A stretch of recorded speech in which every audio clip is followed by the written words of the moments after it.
Developing story in the South Pacific today. Police have entered a decommissioned prison camp on Papua New Guinea's Manus Island to try to evict refugees from there. Talking about 400 people who are refusing to leave the former Australian-run facility, which was closed last month. They say they fear being attacked by local people if they leave. The refugees say police are packing up their belongings and have given them an hour to leave. Spoke to Manus earlier, one of those refugees, who gave us details of the police raid. The immigration officers and so many special forces, they suddenly attacked the prison camp. So it is an attack. So a lot of refugees are at this moment that I'm talking with you, they are sitting on the floor and they are silent, but the immigration officers and the police, they are destroying everything, our belongings, the beds, the tankers, they are destroying our shelters, and just they are talking with people and threatening people that you must move this prison camp. But the refugees still are refusing to leave this prison camp because they are saying that we are not going to leave this prison camp and go to another prison camp. Joining us from Sydney, Graham Tom, he is a refugee coordinator with Amnesty International. You heard there part of a conversation which I had with one of these refugees only a couple of hours ago. Anything more that you've heard from contacts in Manus Island? Well, unfortunately, the reports we're hearing are very disturbing, and we're very fearful for Baruz that perhaps he is going to face arrest. We want to make sure that the men are provided with water, that they're provided with medicine, that they're provided with health care. We're hearing that two may have already collapsed.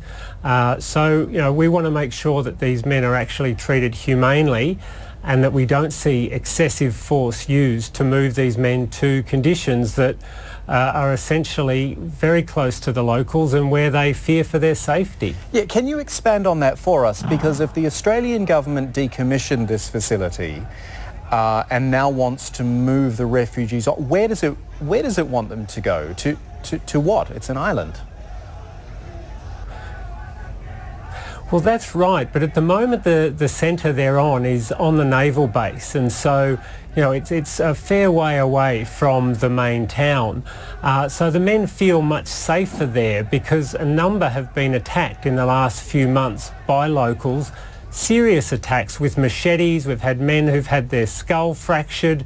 There's a lot of tension on that island between the refugees and the locals. And what the Australian government and the PNG government have done has built new centres even closer to the locals, in fact backing on to some of those houses. And not surprisingly, those locals are very upset. If somebody built a detention facility in your backyard, you'd be pretty upset too. And so the men are genuinely fearful about how these locals are going to respond if they're moved to those new centres, where there are less services than the services they've had over the last few years. So no, they don't like where they're currently at, but they certainly feel it's safer than where they're being asked to move. So the people attacking them are, you keep saying locals, so these are people, Manus Island natives, Papua New Guinea natives, who are taking the law into their own hand effectively? Well, that's right. And I think, Manus Island and Papua New Guinea is like any place. There are those people there who are very sympathetic to the refugees and have been very supportive. But there are also those who are very upset. It's a very traditional island. It's a very small island.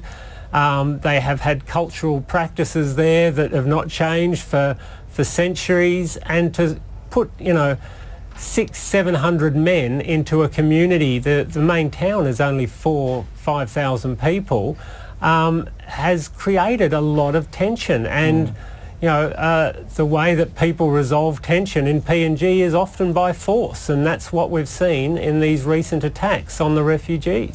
Don't know if you heard our earlier conversation just before we came to you. We were talking about the situation in Myanmar. It almost reminds me of the same thing. We are dealing with people here who no one wants and no one wants to take responsibility for. Who is going to? Does someone need to step up here for these 400 people? Well, we would hope the Australian government would step up. I mean, ultimately, these men are their responsibility. They've taken them there and they've created this crisis. This is a man-made crisis, that of the Australian government's making. We would like the US to resettle more quicker. There is that deal there, but it's been over 12 months and we've only seen 54 people taken from Nauru and Manus. New Zealand has made an offer to take 150 people off Nauru and Manus, and unbelievably that's been rejected by the Australian government. I mean, it's just insane that there is a solution being offered, or at least part of a solution that's being offered, and that's been rejected by the Australian government. We would like other countries to work with Australia, New Zealand, the US. These men have to get off that island and they have to get off very quickly. But Australia ultimately is the one that is pulling the strings in this situation. Graham Tom, pleasure to talk to you. Thank you for all of that information.